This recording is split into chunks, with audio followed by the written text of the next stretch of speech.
Microsoft ওয়ার্ডের আজকে আমরা বেসিক কাজগুলো দেখাবো। এখানে টাইপ করব সফটওয়্যার কম্পিউটার ঢাকা। ওকে, এখন আমরা চাচ্ছি সর্বপ্রথম এটা দেখতে পাচ্ছেন এখানে কাট করবেন। লেখাটা কাট বলতে এক জায়গায় থেকে আরেক জায়গায় নিয়ে যাবেন। কাটে ক্লিক করে এখন কোথায় করবেন, এন্টার দিবেন। এখন এখানে পেস্ট হবে, জাস্ট পেস্টে ক্লিক করবেন। আর এখান থেকে আমরা কপি করব। কপি বলতে ডুপ্লিকেট, যেটা কপিতে ক্লিক করবেন, তারপর পেস্টে ক্লিক করবেন। একাধিক কপি করতে চাইলে পেস্ট ক্লিক করবেন।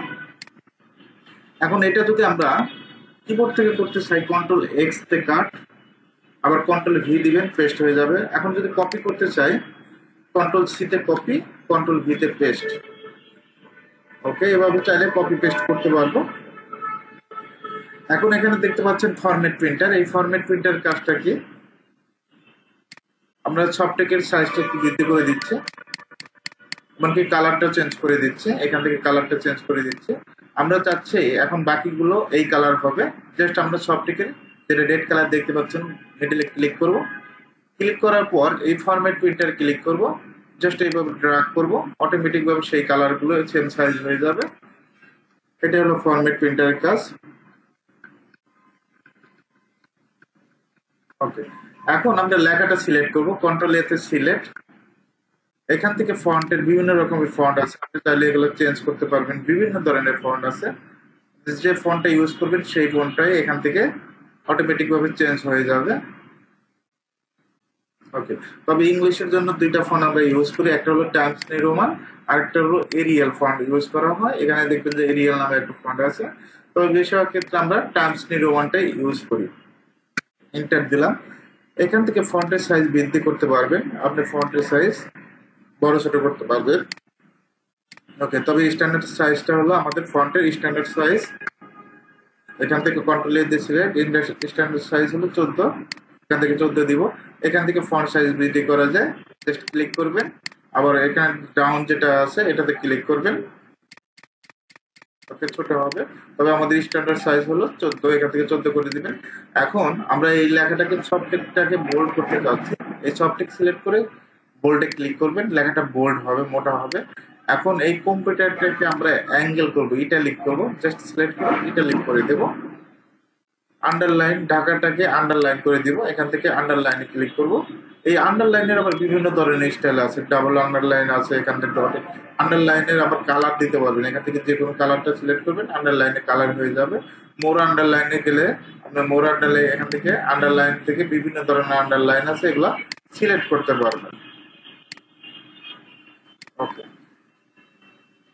এখন এই সফটটেক্সট লেখাটাকে আমরা কালার করব। এখান থেকে চাইলে আমরা কালার করতে পারি যে কোনো কালার। এখান থেকে যদি আমরা কালার চেঞ্জ করলাম, এখান থেকে যদি এই কালারটা চয়েস না হয়, তাহলে আপনি এখান থেকে আপনি কালার বক্সে যাবেন, মোর কালারে যাবেন। এখান থেকে আপনি নিজে নিজে কাস্টম কালার তৈরি করতে পারবেন, স্ট্যান্ডার্ড কালার থেকেও কালার তৈরি করতে পারবেন। ওকে, এখান থেকে আমরা যে কোনো একটা ফন্ট কালার দিয়ে দিচ্ছি।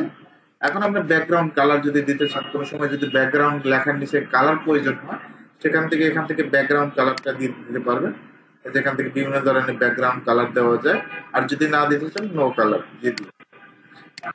এই লেখাটাকে সিলেক্ট করব, সম্পূর্ণ লেখাটি সিলেক্ট করার জন্য কন্ট্রোল এ দিয়ে সিলেক্ট করবেন, কন্ট্রোল এ।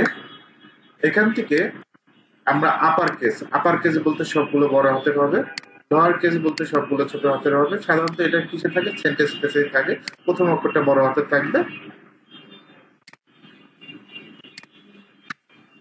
এখন স্কোয়ার যদি লিখতে চাই, জাস্ট এ দিবেন। ওকে, তারপর এখানে ক্লিক করবেন, ক্লিক করে 2 দিবেন, স্কোয়ার হয়ে যাবে। প্লাস,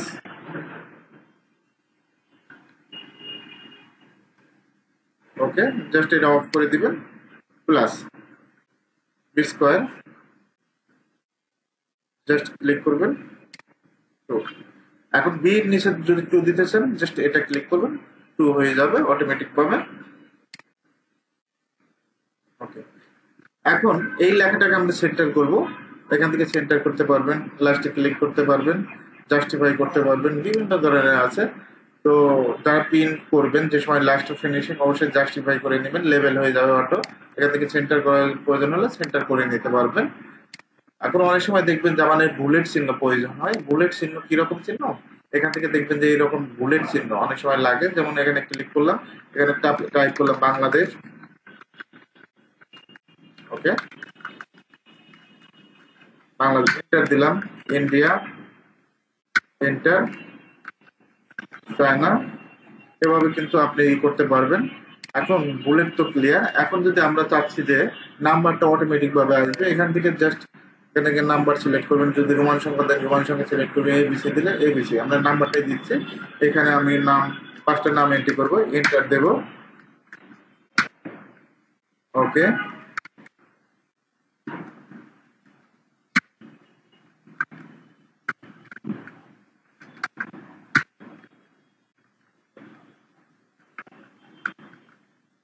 ওকে, এভাবে কিন্তু অটোভাবে এন্টার দিলে অটোমেটিক ভাবে চলে আসবে। এভাবে করতে পারবেন। আশা করি বুলেট নাম্বারিং এটা ক্লিয়ার। অনেক সময় আমাদের দেখবেন যে সম্পূর্ণ কালার দেওয়ার প্রয়োজন পড়ে, এখান থেকে কালার দিয়ে দিতে পারবো। এই যে কালার ইউজ করতে পারবেন, যে কোনো কালার, ফন্ট সম্পূর্ণ, অনেক সময় বিশেষ করে সিভির ক্ষেত্রে এটা ইউজ হয়। তো এইগুলা কালার দিতে পারবেন। আর যদি কালার না দিতে চান এখান থেকে নো কালার করে দিবেন। এখন লাইন স্পেসিং যে বিষয়টা, এখান থেকে লাইন স্পেসিং কমায় দিতে পারেন। আরো স্পেস কমানোর প্রয়োজন হয় তাহলে প্যারাগ্রাফের ডাউন বাটনে যাবে, এখান থেকে আমরা স্পেসটা কমায় দিতে পারবো, 0 করে দিব, তারপর ওকে দিব। বর্ডার যদি দেওয়ার প্রয়োজন পড়ে এখান থেকে দেখবেন যে বর্ডার নামে একটা অপশন আছে, এখান থেকে বটম বর্ডার, এভাবে বর্ডার দিতে পারবেন। আমরা যদি অল বর্ডার দিতে চাই এখান থেকে অল বর্ডার, অল বর্ডারটা দিতে পারবো। আর যদি না দিতে চাই নো বর্ডার, ওকে। এখান থেকে আমরা ফন্টটা চেঞ্জ করতে পারবো, জাস্ট ক্লিক করলে ফন্ট চেঞ্জ হবে, অটোমেটিক ভাবে ফন্ট চেঞ্জ হবে। আর চেঞ্জ ফন্ট, এখান থেকেও কিন্তু ফন্টটা কালার চেঞ্জ করা যাবে, এখান থেকে ফন্ট চেঞ্জ করতে পারবো। বিভিন্ন ধরনের ফন্ট আছে, তবে এখান থেকে না করাটাই উত্তম। এখান থেকে আপনি এখান থেকে ফন্ট চেঞ্জ করবেন। ফাইন্ড, ফাইন্ড মানে খোঁজা, ফাইন্ডে ক্লিক করবেন। এখানে দেখবেন যে এস কতগুলো আছে, এসে ক্লিক করলাম, এখানে ফাইন্ড ইন মেইন ডকুমেন্ট, দেখবেন যে এস গুলো। এখন এস এর জায়গায় যদি আমরা রিপ্লেস করতে চাই, রিপ্লেসে ক্লিক করলাম, রিপ্লেসে এস এর জায়গায় 00 দিব, রিপ্লেস অন এস, এস, ওকে। এখন 00 হয়ে গেছে। পরেরটা কি আছে, সিলেক্ট, সিলেক্ট অল, অটোমেটিক ভাবে সিলেক্ট হয়ে যাবে। ইনসার্ট, ইনসার্ট বলতে কাভার পেজ, এখানে বিভিন্ন ধরনের কাভারে ক্লিক করবেন, এখানে বিভিন্ন ধরনের কাভার পেজ আছে, এগুলো সিলেক্ট করে আপনারা কাভার ডিজাইন সুন্দরভাবে করতে পারবেন। ব্ল্যাঙ্ক পেজ বলতে খালি পেজ, পেজ ব্রেক বলতে দুইটা পেজের মাঝখানে যদি পেজ প্রয়োজন হয় পেজটা কি করবেন, টেবিলে ক্লিক করবেন, এখান থেকে টেবিল নিতে পারবেন, কয়টা কলাম কয়টা রো নেবেন। আবার ইনসার্ট টেবিল থেকে নিতে পারেন, আর সাপোজ 5টা কলাম 3টা রো, অটোমেটিক ভাবে সেটা কিন্তু আসবে, ওকে। এখান থেকে পিকচার নিতে পারবেন, পিকচারে ক্লিক করবেন, ডেস্কটপে ক্লিক, এখানে যদি কোনো পিকচার থাকে, ডাউনলোডের পিকচার থাকলে ডাউনলোডের পিকচার দিয়ে দিবেন, ওকে। এই পিকচারটা আবার ছোট বড় করতে পারবেন, স্টাইলটা চেঞ্জ করতে পারবেন, বিভিন্ন ধরনের স্টাইল আছে, যে স্টাইল দিবেন সেই স্টাইলে হয়ে যাবে অটোমেটিক ভাবে। এখান থেকে পজিশন দিতে পারবেন মিডলে, বিশেষ করে সিভির ক্ষেত্রে এই পজিশনটা দরকার হয়, তো পজিশন গুলো সঠিকভাবে নিতে পারবেন। তারপর শেপ, শেপের মাধ্যমে বিভিন্ন জিনিস ড্র করতে পারবেন। এখান থেকে যদি আমি একটা জিনিস ড্র করে দেখাই, জাস্ট ক্লিক করলাম, জাস্ট এখান থেকে যে কোনো একটা সিলেক্ট করবেন, আবার শেপে যাবেন, এখান থেকে আর্টসে ক্লিক করবেন, এরকম একটা শেপ, তারপর রোটেট করে দিবেন, আর উপরে ধরে এভাবে রোটেট করে জাস্ট ক্লিক করবেন, ওকে। বিভিন্ন জিনিস ড্র করতে পারবেন। আশা করি স্মার্ট আর্টে ক্লিক করবেন, স্মার্ট আর্টের বিভিন্ন ধরনের সিম্বল গুলোই পাবেন। এখান থেকে আপনার কোম্পানির যদি কোনো লিস্ট মিস্ট করা প্রয়োজন পড়ে এখানে লিস্ট করতে পারবেন, বিভিন্ন ধরনের লিস্টের অপশন আছে। আমি যদি সার্কেলটা নেই, এখানে আমরা অন, অন দিয়ে বুঝাই, অন, পরেরটা 2, পরেরটা 3, এখন অনেক জায়গায় অন্য কিছু লিখতে পারেন, অসুবিধা নেই, 5, ওকে। এখন এখানে বিভিন্ন ধরনের স্টাইল করতে পারবেন, কন্ট্রোল এতে সিলেক্ট, ডিলেট,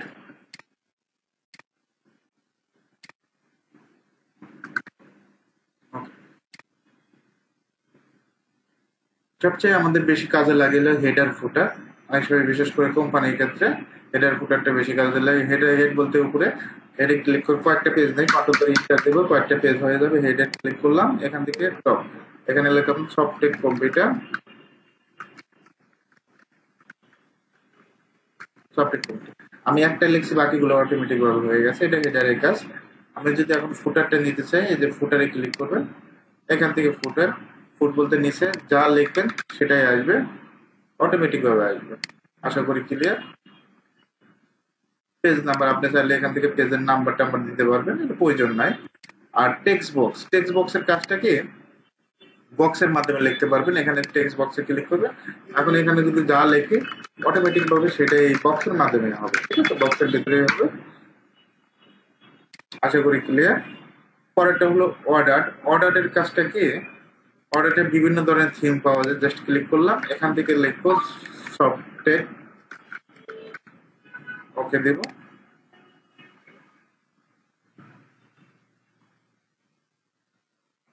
এই যে দেখছেন অটোমেটিক ভাবে হয়ে গেছে। এখানে বিভিন্ন ধরনের শেপ টেপ, সুন্দর শেপ টেপ তৈরি করা যায়। আশা করি ক্লিয়ার।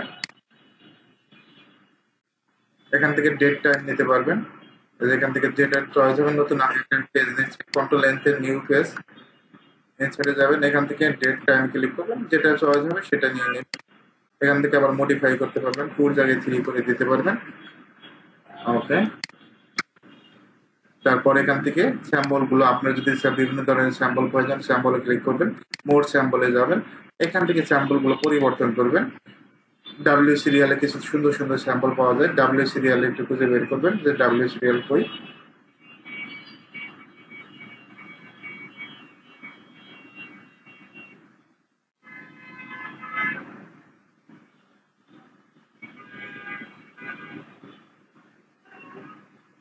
ওকে, এখান থেকে মোবাইলের আইকন টাইকন এগুলো ইনসার্ট করতে পারবেন।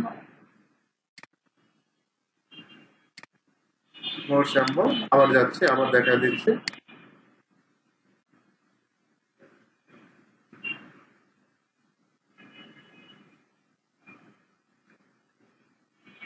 ওকে, এখান থেকে স্যাম্পল গুলো দেখবেন যে কোনটা আমাদের কাজে লাগে, জাস্ট এটা ক্লিক করে ইনসার্টে ক্লিক করবেন, অটোমেটিক ভাবে স্যাম্পল ট্যাম্পল আসবে। ইকুয়েশন, এখান থেকে বিভিন্ন ধরনের বীজগণিত সূত্রগুলো আপনি ইউজ করতে পারবেন। এক্স এর জায়গায় এ করতে পারবেন, এর জায়গায় বি করতে পারবেন, এগুলো মডিফাই করতে পারবেন। আশা করি ক্লিয়ার। এখান থেকে পেজ লেআউটে যাবেন, মার্জিনটা কোন সময় যদি মার্জিন প্রয়োজন হয়, মার্জিন স্ট্যান্ডার্ড সাইজ সাধারণত নর্মালি 1 ইঞ্চি থাকে। আপনি যদি কাস্টম করতে চান, কাস্টম মার্জিনে যাবেন, টপে 0.8 দিয়ে দিবেন, এটা স্ট্যান্ডার্ড। লেফটে 0.8, বটমে 0.5, ওকে, 0.8। এখানে দুইটা অপশন দেওয়া আছে, একটা পোর্ট্রেট, একটা ল্যান্ডস্কেপ। ল্যান্ডস্কেপ বলতে পেজটা চড়ার দিকে বেশি হবে, পোর্ট্রেট করতে লম্বার দিকে হবে। তবে বেশিরভাগ কাজটা আমরা পোর্ট্রেটে করে থাকি। পেপার সাইজ, এখান থেকে পেপার সাইজটা সিলেক্ট করতে পারবেন, A4 দিবেন, ওকে দিবেন। এখান থেকে আপনারা সাইজ সিলেক্ট করতে পারেন, A3, A4। তারপর কলাম, একই পেজে যদি দুইটা কলাম প্রয়োজন হয়, এখান থেকে কলামগুলো দিতে পারবেন। ওয়াটারমার্ক, এটা যে জলছাপ, এখান থেকে বিভিন্ন ধরনের কাস্টম ওয়াটারমার্কে ক্লিক করবেন। এখান থেকে যে টেক্সট ওয়াটারমার্ক, এখান থেকে যার নাম লিখবেন, আমি যদি সফটেক লিখি, সফটেকটাই চলে আসবে। আর যে সফটেক অটোমেটিক ভাবে আছে, যদি না দিতে চান রিমুভ ওয়াটারমার্ক। এখান থেকে পেজ কালার দিতে পারবেন, বিভিন্ন ধরনের কালার আছে। এখান থেকে পেজ বর্ডার দিতে পারবেন, বিভিন্ন ধরনের ফুল টুল আছে। এখানে যা চয়েস হয় সেটাই সেটাই সিলেক্ট করে ওকে দিবেন, অটোমেটিক ভাবে এই বর্ডারটা নিয়ে নেবে। এভাবে চাইলে খুব সহজে মাইক্রোসফটের কাজগুলো করতে পারবেন।